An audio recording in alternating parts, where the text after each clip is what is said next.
حضرت محمد مصطفیٰ صلی اللہ علیہ وآلہ وسلم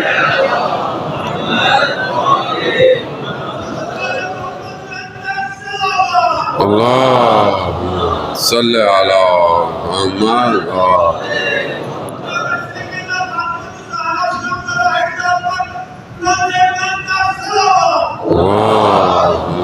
صلی محمد.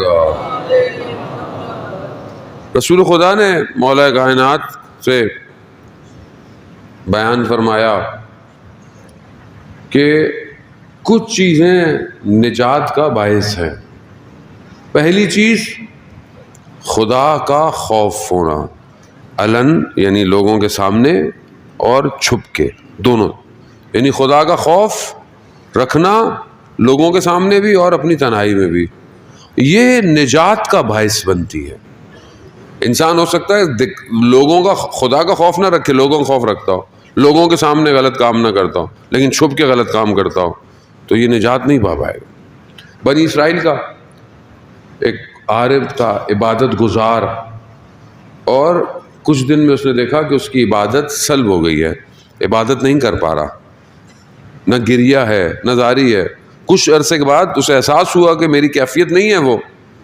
اب ہم تو یہاں پتہ نہیں کتنی نمازیں پڑھتے رہتے ہیں اگر پڑھتے ہیں تو، اور انشاءاللہ کہ پڑھتے ہیں، لیکن کیفیت نہیں ہوتی.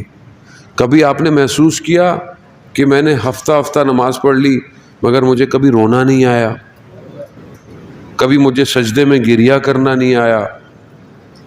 انسان کو سوچنا چاہیے نا کہ کیوں پتھر دل ہو گیا ہے، کیا وجہ ہے؟ یا نماز بھی پڑھ رہا ہے تو دنیا کے خیالات ہیں اور اس کے اندر وہ کنیکشن پیدا نہیں ہو پا رہا جو ہونا چاہیے.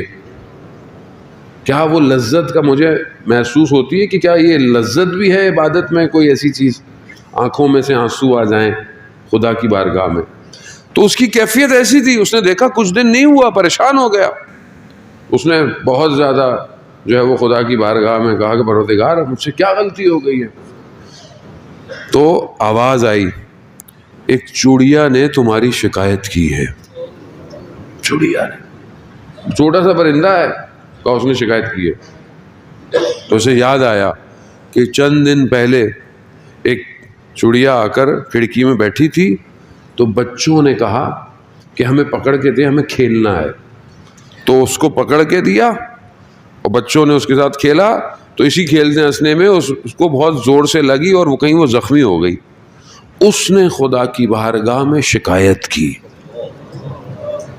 جانور ہے، خامخواہ اسے کہتے ہیں کسی کو اذیت، بعض لوگوں کا مشغلہ ہوتا ہے جانوروں کو اذیت دینا، پکڑ میں آ جاتا ہے آدمی جانے محترم.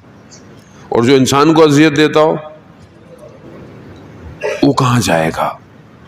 خدا کا خوف چاہے ظاہر میں ہو چاہے چھپ کے، یہ نجات دیتا. آپ کو پتا ہو کہ خدا دیکھ رہا ہے، خدا ہے، خدا کا وجود ہے.